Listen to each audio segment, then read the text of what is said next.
Je te propose pour commencer de te présenter rapidement. Ouais, bah salut, moi je m'appelle Camille Alberni. Voilà, mon nom de graffeur c'est 2G, D-E-G-E. Pour le jeu de Ok. mots, ça fait 2G. Quelle est ta profession? Ma profession principale à la base c'est la plâtrerie peinture. Ouais. Voilà, donc j'ai une entreprise dans ce domaine-là, de la décoration entre autres. Surtout basée voilà, sur la décoration. Quand as-tu commencé le graphe? Depuis que je suis tout petit, j'ai toujours dessiné. Et à l'âge de 13 ans, j'ai commencé à toucher les bombes Ok. et à faire du graffiti. Après, si on part du principe que c'est ma profession principale, on peut dire que oui, dans le sens de la décoration. As-tu ton entreprise? Alors, je suis totalement à mon compte. Ça va faire 8 ans, 7 ans que je suis à mon compte depuis 2013. Je vis essentiellement de mes graffitis. Plus à côté, je fais tout ce qui est décoration, plâtrerie, peinture, quoi. Parce que l'hiver, c'est vrai qu'on peut pas forcément travailler en extérieur. Et tout dépend où est le chantier. Si forcément c'est dans un endroit où il fait plus chaud, oui, je pourrais, mais là, en l'occurrence, l'hiver, c'est trop compliqué sur la région. Et après, donc, je suis totalement indépendant, je suis tout seul. Après, en l'occurrence, je fais partie d'un crew de graffeurs. Ce qu'on appelle un crew, c'est un groupe qui s'appelle le VEC. Voilà, c'est des initiales qui signifient vivre en communauté ou vivre en couleur. Ou... Ok. Voilà. Comment étaient tes débuts?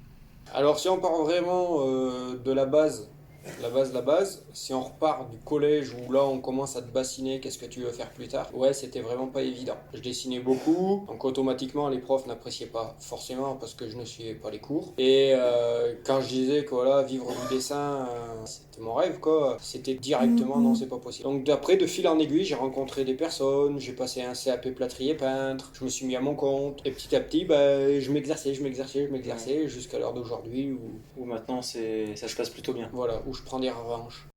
Combien d'heures travailles-tu par semaine? Alors les heures par semaine, ouais, ça varie, ça varie. Mais en moyenne, c'est à peu près entre 40 et 45 heures. Ok. Sachant que voilà, quand t'es artisan, Oui. t'as aucune rentrée de nulle part, hormis ton propre travail. Donc automatiquement, tu travailles quoi. Ouais. Et puis après, voilà, ça dépend. Donc si je suis en extérieur, si je suis en intérieur, s'il fait beau, s'il fait pas beau. Donc Ouais. voilà, tout ça, ça rentre en compte. Mais si tu pars par la définition donc, du travail, même s'il fait mauvais, tu travailles à la maison parce que tu fais des devis, tu fais des maquettes, des visuels, tu travailles sans arrêt quoi. Existe-t-il une journée type? Bah, une journée type, je dirais pas si c'est forcément une journée type. Parce que la journée type, pour moi, c'est tomber dans une routine quotidienne. Et moi, ça, je veux pas y tomber dedans. Par contre, faire les gestes, automatiquement, ça sera toujours les mêmes gestes. Ouais.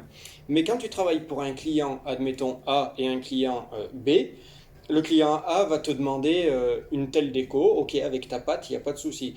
Mais tu vas peut-être pas forcément réfléchir pareil, ta réflexion ne sera pas la même avec le client B, qui lui t'aura demandé une autre commande avec ta patte, avec ta griffe, mais ta réflexion ne sera pas du tout la même. Donc pour moi, tu tombes pas forcément dans une même routine, tu vois, il y a des soirs où tu vas rentrer à 18h chez toi, il y a des soirs où je vais rentrer, il sera 20h, 20h30, voilà, Ouais. tu auras rencontré telle personne, tu auras rencontré telle personne un autre jour, c'est toujours différent, et puis voilà, tu apprends tous les jours, moi je pars de ce principe-là, que tous les jours, dès que tu te lèves, tac, tu vas apprendre un nouveau truc aujourd'hui. Ok. Possèdes-tu un diplôme?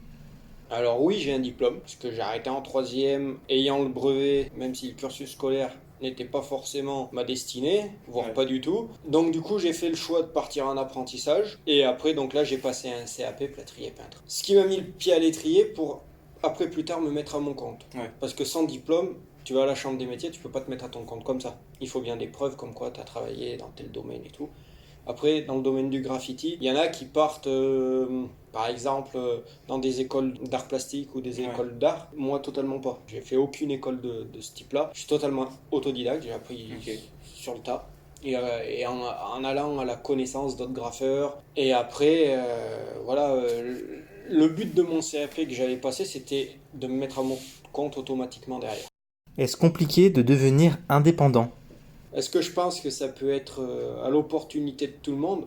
Oui, de se mettre à son compte, c'est à l'opportunité de tout le monde. Le seul truc, c'est qu'il faut être consciencieux, il faut être battant et vaillant. Parce que le matin, des fois, tu vas te lever et tu n'auras pas forcément la niaque que tu avais il y a 3-4 ans avant, quoi. Automatiquement, quand tu vas te mettre à ton compte, c'est tout beau, c'est tout neuf, c'est tout rose. Tu vois pas forcément les côtés négatifs. Ok. Après, quand tu vas te mettre à ton compte, petit à petit, tu vas rencontrer des personnes qui vont te dégoûter par jalousie.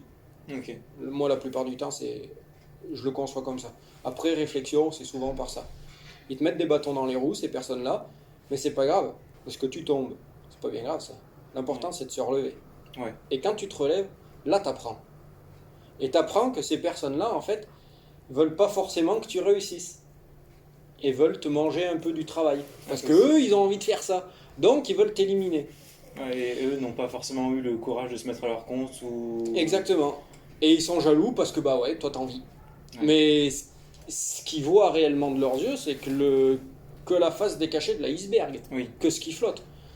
Parce que, je veux dire, se mettre à son compte, c'est pas tout rose tous les jours, quoi. T'as des charges à la fin du mois, t'as donc des assurances à payer, tu as plein de choses qui rentrent en compte, quoi. Tu as des gens qui t'appellent savoir si tu prendrais pas des stagiaires, et pour ma part, c'est pas évident de dire non.